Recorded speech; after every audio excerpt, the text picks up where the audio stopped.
Hey yo, it's Dave from Flash and Dance DJ and Production Services. Hope everybody's doing well out there.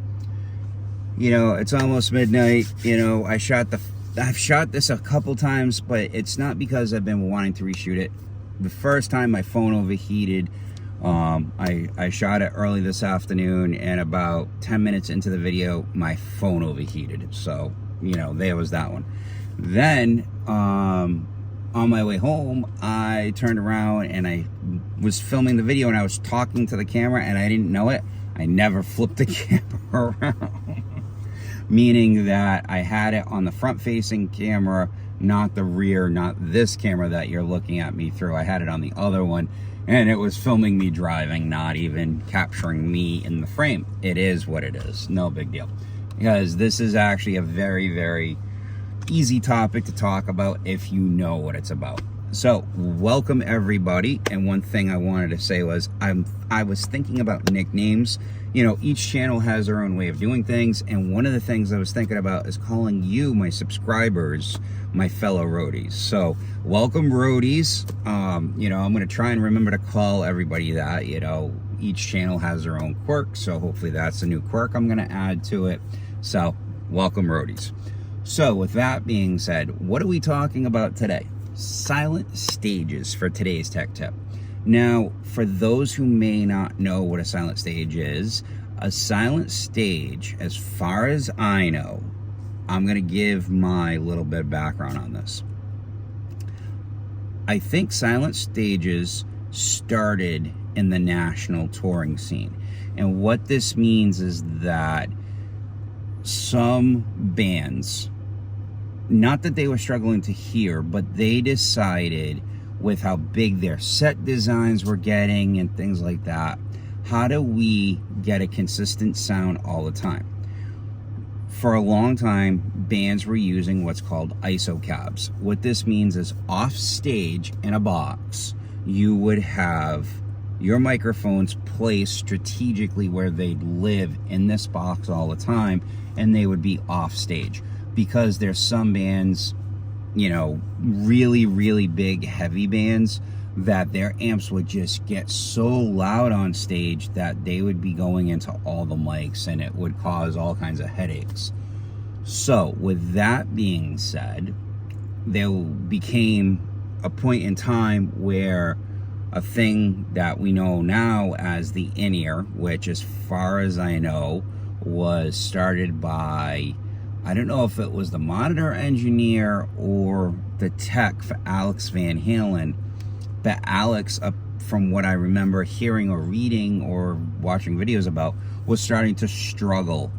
I think it was around either the OU812 or the Foreign Lawful Carnal Knowledge time frame that he was struggling a little bit. I don't think he was losing his hearing. I think it was just you're getting older and, you know, you don't want to keep turning up or have these mountainous wedges all over the place. So they came up with the idea of what is now known as the modern IEM, which lives inside your ear canals. The technology's gotten much, much better. Shure and Audio-Technica have really captured the marketplace on these. And they're some of the best things. There's all different kinds. There's X-Vives, Tuga. I can't even list all the different brands. Everybody, Phoenix, SGT. There's like so many different brands of IEMs now. So anyway, so now when you get something where you have something like that, and you also now have these products. You've got Helix, you've got Axe Effects, all Sans amps, all these different things you now can take into a little tiny club. You can now eliminate all the extraneous volumes. Okay, what do I mean by that? This past weekend I worked with BluFish. The two guitar players, the bass player, the keyboard player, even the drummer, all silent. Nobody. The only thing you kind of heard on stage was the twanginess of strings and the banging on the keys, and you would hear the drummer hitting his real feel drums. So anyway, So now, how does this work? How does this translate and come to me as the mixer of the show? Well, easy. It's just like anything else. They come rolling in with their own rack. They have a Soundcraft UI-24 built in. They basically go, so the drummer has a preamp box that he drops in front of the drums. He plugs his drums into this, and then they have a drop snake, which is just XLRs, plugs into the outputs off this box, and it's basically like a regular DI box, and it transfers it into the UI-24. Now then what happens is the guitars are plugged in this, the vocals are plugged into this, the bass goes through it, the keys go through it, the whole 9 yards goes through the UI-24. Now, before the UI-24, we have what's called a split snake. And for those who don't know what a split snake is, you can buy them from different companies. You can get an isolated, non-isolated. I recommend an isolated. Yes, I do run a seismic myself, but that's because I can't justify spending the $1,000, $2,000, $3,000 on a professional grade just yet. Eventually, that's the goal, to get like a 50, 60 channel rack mounted in a giant road case, a transformer real isolation split, so that way if there's a grounding issue, you can press a switch that's on the front panel and it isolates. It actually puts a ground lift in place on that, so it'll actually where they're already isolated, but it takes it to the next step for you. So I digress. Let's get back to BluFish. So now what happens is, so they patch it in there. Now there's two tails. There's like a 15-foot tail I get, and basically I patch it my way. They patch it. Theirs is already patched into the UI-24. So now I patch everything the way I want it. So like for the electronic kick, I put that in the kick in, then I put the snare and snare top, hi-hats and hi-hats. The next one was I have rack and rack, floor and floor. Well, on the drummer's kit, it's mashed into one, where it's the rack tom and the floor tom. They come out as separate signals, but you can't individually control them. He controls the volumes of it perfectly fine. I put that into tom 1, left it there. Then he had an iPhone, which is a triggered unit, which he's using for certain effects like congas and bongos and stuff like that he plays. So that went into the floor tom. I just turned off the EQ on it, on the channel. Then his cymbals were combined, so his two crashes and his ride were on one channel, so that went into the ride channel. Easy enough. So there's that. Now, what did I do with that? And this is where pictures are going to come in handy for everybody to understand. So now I take those channels and I put them into two buses. They run into a stereo bus. And now on the stereo bus, there's two variants. There's a non-compressed channel. There is a compressed one.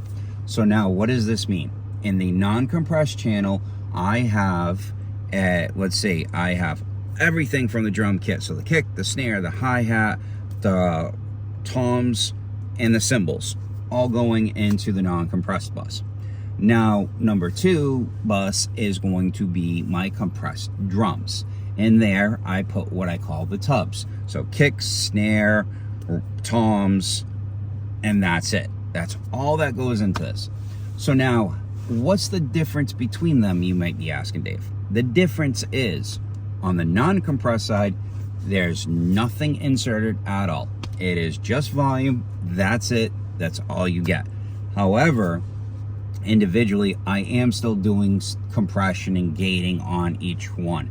However, because this was an electric kit, I turned off the gates on 90% of them, unless I had something like the Soul G channel or something like that. That's a totally different animal. But anyway, so we have the individual channels going into the first one, which gives me everything for volume. Second one is a compressed version. In the compressed channel, I take the Soul G or the DBX 160, something of that nature, and that gets inserted in there, and that's where you get the tightness of the drums. So now let's jump up a little bit further into the console. So for vocals, we have guitar vocal, lead vocalist, bass vocal, and key vocal. Now, how do I make this work? It's the same idea. I have a non-compressed bus and I have a compression bus. Now, here's the difference between, say, drums, keys, bass, and vocals. So my secret weapon to getting the vocals to sit in the mix the way I do is, number one, I take the guitars and the bass, in this instance where I got no edges, don't need control on it, so everything's getting dumped into buses. I take all of those, including the keyboards, okay? They're all coming to me in mono. I split them into stereo. What I mean by that is I take them, I plug them into a Y connector, and then I've got two inputs. So let's take the bass and the guitars. So bass was in 17 and 18. Left guitar is in, not meaning left channel, the left guitar player, which was the lead player. He is in 19 and 20. Then 21 and 22 is going to be rhythm guitarist. Okay. So now, because I did that, I have them split like this at 20%, right and left. Now what that does, if you notice, that turns into a valley. Well, up the middle, here comes the vocals. They're shining right over the top, so they're allowed to sit right over top of everything. So now it's the same thing. The only difference is on my non-compression side, and you're gonna say, when I explain this in a minute, you're gonna be like, wait a minute, Dave, you said you have a non-compression and compression one. Okay, so my little secret weapon here is I take the LA2A, which is the old, I forget, it's an LA2A modeled compressor. And you're saying to yourself, Dave, you just said no compression on the first bus for the vocals. Yes, but here's the trick of this. You take something like that, insert it in a bus, and you basically take the output side of it, you bring it up to where nominal is. And on this particular one, it's at 60, okay? So I turn up my output to 60. Now, during sound check, you don't use this. You're basically, your objective during sound check is make sure all your input channels are working. Make sure if you need to make modifications to some compressors, some gates, effects units, things like that, that's what that moment's for. Sure, you can do that during the show, but that's what that moment is. So then once they start singing their first or second song and they've got a 4-part harmony, that's when I go and I take that peak reduction knob and I turn it to the point where I'm seeing the needle bounce back to -5. Now, I don't leave it there. So say it's here at just past 12 o'clock, right? I might bring it back to 12 o'clock, and let's say it's reducing everything by 2 decibels. Let's say that's what it's hitting, okay? I'll leave it there because two decibels of compression is doing nothing. It's basically just taking transients and tamping them down. So now what I've created is a volume, an output volume stage, okay? So that's straight, there's no compression there. Now, people are gonna say and disagree about this, and it is what it is. Me personally, when I'm doing compression on a vocal bus, 3-to-1, that's where I live. I swear by it because I want transients. Some people don't want transients, some people want them less, want them, it is what it is. Whatever you do, make sure it fits for your style. This was yacht rock, so having transients and some of the breathing come through made it feel like it was a traditional AOR type of thing, which that's what most of this music is. So with that being said, for that channel, I use the Scarlet Red, which one of the best vocal compressors I find. I don't know why. Same thing with the CLA 76. I just love it. There's just something that touches my heart when I hear it. I know it, it's there. So with that being said, what I do is I basically set a super fast attack time. So usually it's a little bit, you know, it comes back, and usually it's about 10 o'clock is, if I have somebody who's a really super strong vocalist, 10 o'clock catches it just right. And then my release is super fast. It's almost, my release time on it is almost non-existent, because I want that thing, when the Scarlett releases the compression side of it, I want it to be wide open. I want it to just be quick, wide, and just go. So then the ratio is 3-to-1, and now this is where I get my balance between the two buses. Now you always have a makeup gain on this, okay? So what I do is, once they start doing, in this instance, a 3 or 4 part harmony, I take the makeup gain, and I take that makeup gain to the point where the two buses are sitting like this. They're sitting side by side, whatever it may be, -15, -5, 0 dB, whatever it might be. They're sitting side by side. I now take the makeup gain on the compressor, and I turn that makeup gain up to, I can hear that compressor a little tiny bit louder than the non-compression side. Not everybody can hear it. Some people can. I can hear it because I've been using it for 2 years now. So I get it to the point where I can hear it. Now, here is the cool trick. This is why I love mixing on buses. I can take these now, and because I've got them almost matched, if I'm doing a heavy, wide open type of song, I drop the compression one back down. Might be 5 dB, it might be 6 dB. If I hear the vocals and it sounds like I'm losing too much, I'll bring that compression side back up a little bit, because now I'm adding more vocal, because you got 2 DCAs that are controlling these buses, so you can actually get a little bit more gain before feedback in the mains for your main vocals. So that's how I get it to sit in that pocket I was talking about. So now, excuse me for that. So now what ends up happening is, if the band is doing a ballady type song, the compression comes up because you want those vocals to suck in and be tight. And then when you're doing more of a rocky, heavier type song, you back the compression off and you raise up the non-compression one. And now you're getting dynamics, you're getting the vocals come alive. You know, when you have a big impact where you got to use a trailing reverb on certain songs where, you know, it's a very famous song and you have trails that you need going in the delays, it just comes alive. Your mix it transforms a little bit. So now I take all those buses, and you'll see a picture of it, hopefully. And what I do is I send all the buses, I remote them to the DCAs. So the DCAs, instead of me mixing on the channel, on channels or on the buses, I actually mix on DCAs. So now what the DCAs allow me to do, especially on my Microsoft Surface, I have all 16 buses. So I have all my effects buses and I have all my channel buses, all the remotes on those. So now I'm able to do what I need to do, whether it be a long delay, short delay, whatever.